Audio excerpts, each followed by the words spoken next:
A Rússia era a prisão dos povos? A afirmação de que a Rússia é uma prisão dos povos é falsa. As terras conquistadas pela Rússia não se tornaram colônias no sentido ocidental. Não podemos falar em igualdade absoluta de direitos na Rússia. Não havia uma unificação dos direitos, porque o Império buscava adequar as leis aos costumes e tradições regionais. Isso possibilitava uma lei mais direcionada. Não havia uma unificação dos direitos, porque o Império buscava adequar as leis aos costumes e tradições regionais.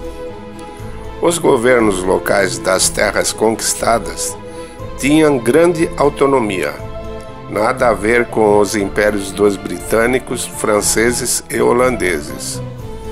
Seus impérios foram criados a fim de enriquecer a si próprio, em detrimento dos outros. A política econômica desses países até o século XX foi baseada unicamente na exportação de recursos e de riquezas das colônias para a metrópole. O exemplo mais claro é a pilhagem monstruosa com que os britânicos exerceram sobre a Índia e a ambição dos espanhóis na América do Sul e Central. Outro agravante na política colonial ocidental são as doutrinas racistas da superioridade do homem branco. Por isso, nunca um rei da Inglaterra ou mesmo um aristocrata do domínio britânico se casaria com uma indígena ou uma princesa africana.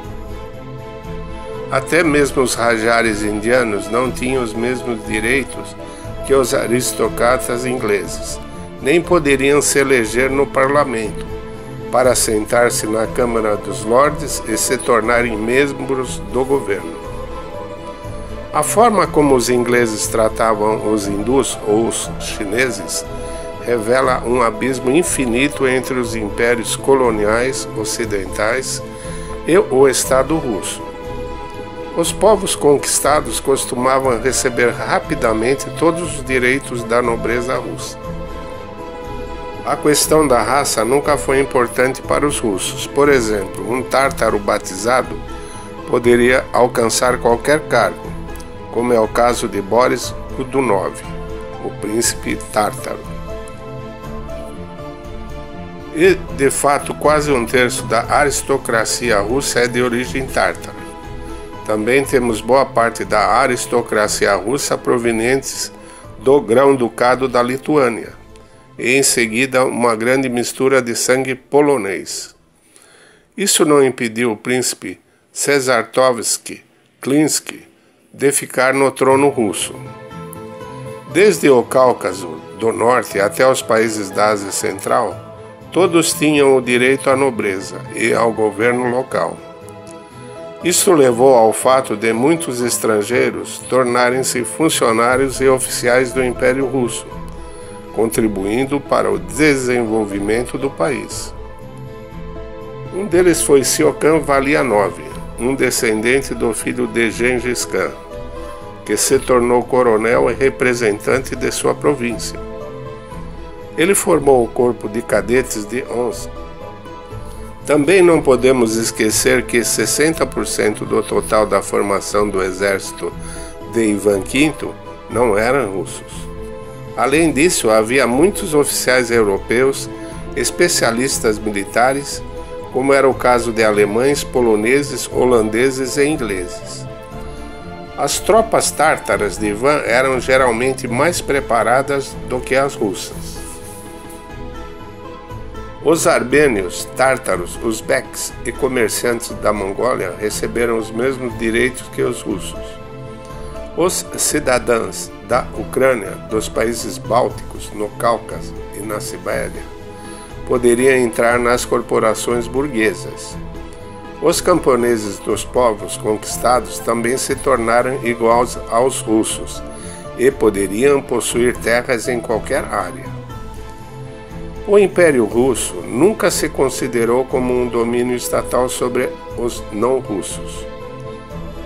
Esse império cresceu devido a novas terras e povos, e acreditava que esses povos deveriam participar em igualdade.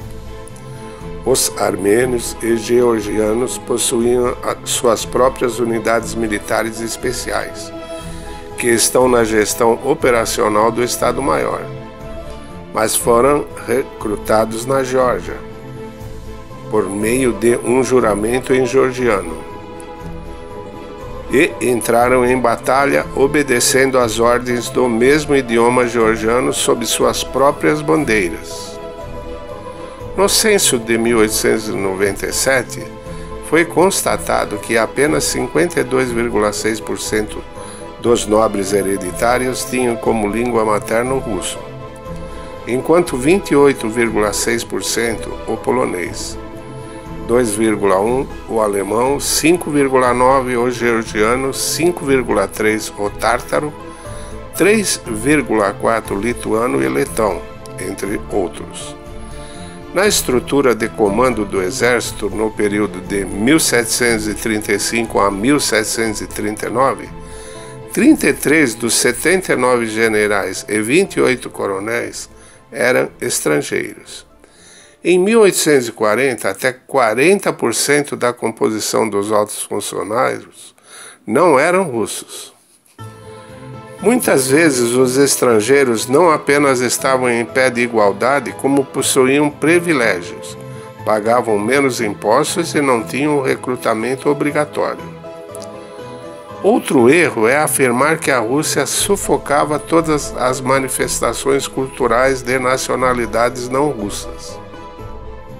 Na Inglaterra, a cultura dos hindus, chineses e africanos era ridicularizada, e os católicos irlandeses eram discriminados por sua religião. Na África, as tropas de Napoleão entravam a cavalo e bombardeavam mesquitas. Na Rússia, a realidade era bem diferente. A diversidade cultural e religiosa era respeitada. Se os muçulmanos quisessem pregar a sua fé para os cristãos, eles tinham esse direito. No período de Caterine II, os muçulmanos foram capazes de negociar livremente no exterior. Eles podiam construir mesquitas, professar e propagar sua fé em qualquer lugar, mesmo em São Petersburgo. Quando foi introduzido o sistema de serviço militar obrigatório, os representantes de algumas nações não eram obrigatoriamente recrutados. Mas se quisessem servir o exército ou juramento militar, seria de acordo com as leis da sua fé. Inclusive, existia uma divisão nativa que era formada exclusivamente a partir de voluntários. Nas medalhas dadas a indivíduos muçulmanos, não foram impressas imagens de santos ortodoxos. Elas foram substituídas por águias bicéfalas. No Cáucaso, a condecoração, Ordem de São Jorge, que é respeitosamente chamada de Jihad. Havia apenas na região da Transbaikal 3 tipos de juramentos nativos. Em um deles era chamado de Xamã Buriat, que realizava seus ritos dançando com um pandeiro e evocando espíritos. E as autoridades militares russas não riam e era tudo levado a sério. Outro equívoco decorrente do coitadismo marxista é afirmar que as nações conquistadas eram boazinhas enquanto os colonizadores russos eram cruéis. Isso não é verdade. Enquanto os ocidentais capturavam os povos de suas colônias para servirem como escravos, na Rússia acontecia exatamente o contrário. Aldeões russos eram capturados e vendidos como escravos por suas colônias. Embora pareça absurdo acreditar que existiam escravos loiros de olhos azuis, ou que existiam colônias que oprimiam as metrópoles, tenha certeza, isso é pura verdade. Do contrário do que acreditam os marxistas, também existem pessoas más em países pobres e pessoas boas em países ricos. No Khanato de Kazan havia 100 mil escravos russos. Isto é, ainda mais grave se considerarmos que a população total desse Khanato não era maior que 1 milhão de pessoas. Por isso, os moscovitas tinham sérias razões para controlar essa região. Outro detalhe esquecido pelos marxistas e suas narrativas vitimistas é que nem sempre o povo desejava independência, pois muitas vezes as elites locais, os sultões, cães, emires e cortesãos agiam de forma tirana para com as pessoas sujeitas a eles. Sobre a conquista do Khanato de Kazan, podemos dizer que as elites eram tão criminosas e sanguinárias que apenas os nobres lutavam pela independência. Em 1555, em Moscou, embaixadores do rei Edgar da Sibéria apelaram para o imperador Ivan IV com um arco e reconheceu voluntariamente sua vassalagem com a frase: "Toma, ó rei, toda a Sibéria debaixo do braço." Sobre isso o rei, é claro, o consentiu. Assim os siberianos, não só a Sibéria Tártara, mas a Khanty-Mansi e outros povos do norte, também se juntaram voluntariamente ao Estado russo. Também existiam sentimentos antirrussos nos príncipes locais, entre eles Khan Kuchum. No entanto, o governo de Khan Kuchum não possuía legitimidade. Em 1563, ele matou o rei legítimo, um descendente da reconhecida dinastia siberiana. Kuchum também não era uma vítima. Ele rompeu relações com Moscou e começaram a invadir as terras russas na região de Perm. Somente após serem invadidos, os cossacos russos atacaram para se defender.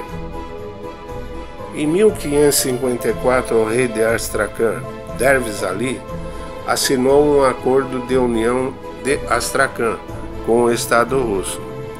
Isso ocorreu de forma pacífica e voluntária.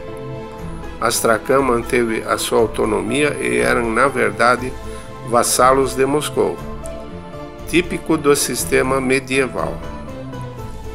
O mais curioso é que o reino de Kazan, apesar da crueldade com que tratavam os russos, recebeu a proposta de entrar voluntariamente no reino de Moscou.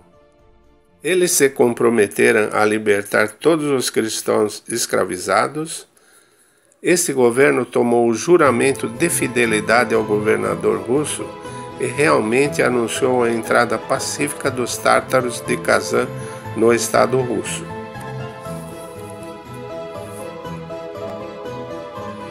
O texto exposto nos leva a uma reflexão de que existem mentiras para denegrir um povo, usadas para encobrir erros cometidos por outros.